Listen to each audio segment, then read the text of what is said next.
Hello বন্ধুরা, আপনি সবাই ভালো আছেন? আজকে আমি চলে এসেছি নতুন একটা রেসিপি নিয়ে। আজকে রান্না করব চিংড়ি মাছ দিয়ে কলা দিয়ে আলু দিয়ে তরকারি। তো চিংড়ি মাছ দিয়ে কলা দিয়ে আলু দিয়ে তরকারি রান্না করে কিন্তু অনেক ভালো মজা লাগে। চিংড়ি মাছের একটা যে কোনো জিনিসে দিলে চিংড়ি মাছটা খেতে অনেক ভালো লাগে তরকারিটা। তো আগের দিন রান্না করেছিলাম, কিছুদিন আগে পার্শে মাছ দিয়ে কলা দিয়ে আলু দিয়ে রান্না করছিলাম। আজকে চিংড়ি মাছ দিয়ে করেছি।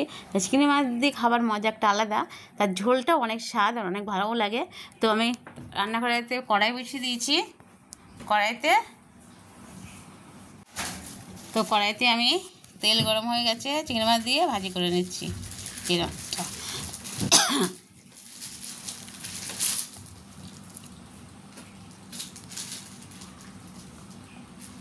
চিংড়ি মাছটা সুন্দর করে ভাজি করে নিচ্ছে, আর এতে বাতাস দিচ্ছে, তার জন্য ওই যে গরম ভাবটা ধোঁয়াটা একটা উঠতে থাকছে।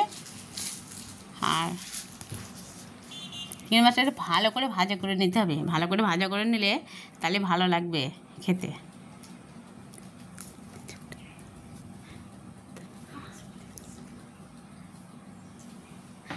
তো দেখুন মাছগুলো ভাজা হয়ে গেছে, আমি এবার তুলে নিচ্ছি।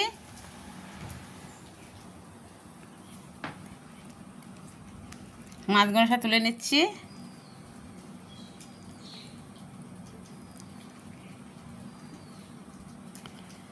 আর সব তুলে নেওয়া গেছে দেখুন মাছগুলো। এবারে ওই তেলেই আমি লঙ্কা ফোড়ন দেবো, পেঁয়াজ আদা রসুন একসাথে বাটা আছে সেগুলো সব দেবো।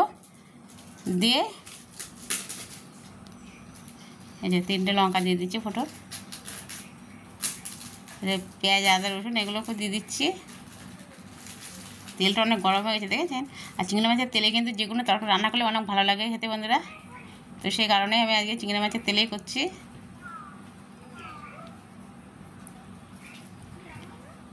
আর চিংড়ি মাছের মানে মাছ ভাজার তেলের তো তরকারিটা রান্না করতে হয়, তাহলে ভালো লাগে খেতে। তো এখানে আমি এবারে কলাটা কিন্তু একটু সিদ্ধ করে নিলে হয় বন্ধুরা। তো আমি সিদ্ধ করে না নিয়ে আমি কাটার সময় কলাটার মধ্যে আর দিয়ে একটা গামলায় জল দিয়ে নিয়েছি। জল দিয়ে একটু হলুদ দিয়ে নিয়েছি, বেশ হলুদ দিয়ে কলাগুলো কেটে রেখেছি।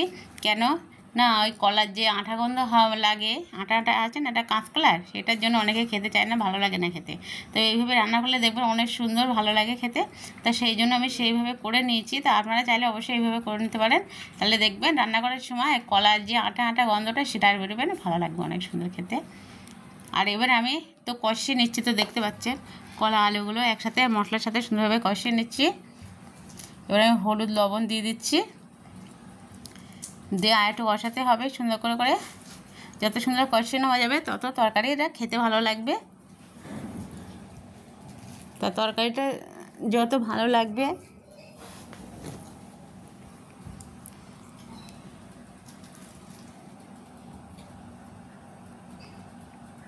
সুন্দর করে ঘুরে ঘুরে কষিয়ে নিচ্ছে।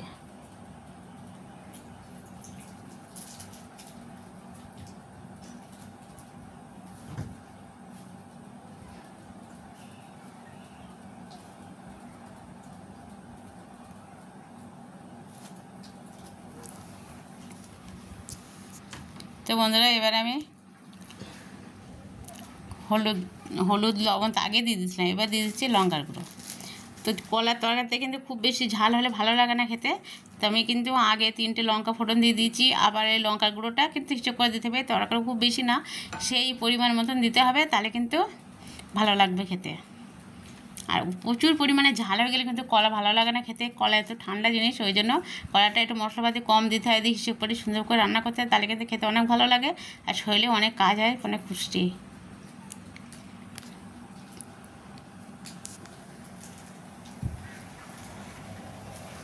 তো এবার আমি জল দিয়ে দিচ্ছি, খুব বেশি জল দেবো না।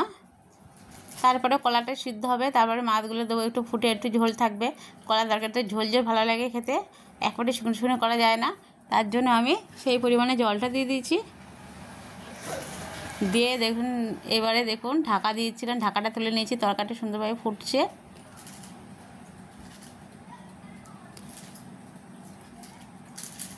এবার একটু তরকারিতে আমি হালকা একটু চিনি দিয়ে দিলাম। যারা একটু চিনি মিষ্টি বেশি ভালোবাসেন তারা মিষ্টি দেবেন একটু বেশি করে, আর আমি কিন্তু অল্প সামান্য পরিমাণে দিয়েছি। আর তারপর চিংড়ি মাছগুলোও দিয়ে দিয়েছি। এবারে আর একটু তরকারিটা ফুটে যাবে, তারপরে ঢালতে হবে।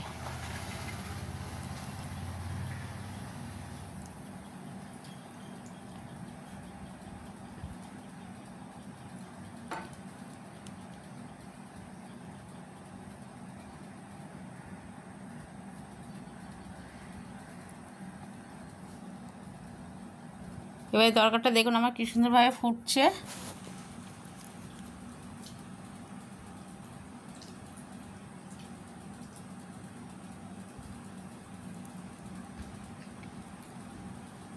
দারুণভাবে তরকারিটা ফুটে গেছে, হয়েও গেছে বন্ধুরা। আমি গ্যাস অফ করে দিচ্ছি।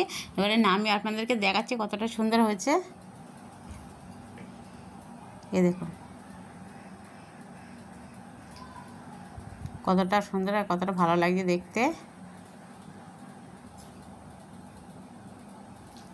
তো আপনাদের যদি ভালো লাগে তো অবশ্যই করে লাইক কমেন্ট শেয়ার অবশ্যই করবেন, সাবস্ক্রাইব করে দেবেন। কোনো বন্ধু যদি নতুন এসে থাকে চ্যানেলে এখনও পর্যন্ত সাবস্ক্রাইব করেননি তাহলে অবশ্যই করে সাবস্ক্রাইব করে দেবেন। আর আমার ভিডিওটা দেখে ভালো লাগলে এইভাবে রান্নাটা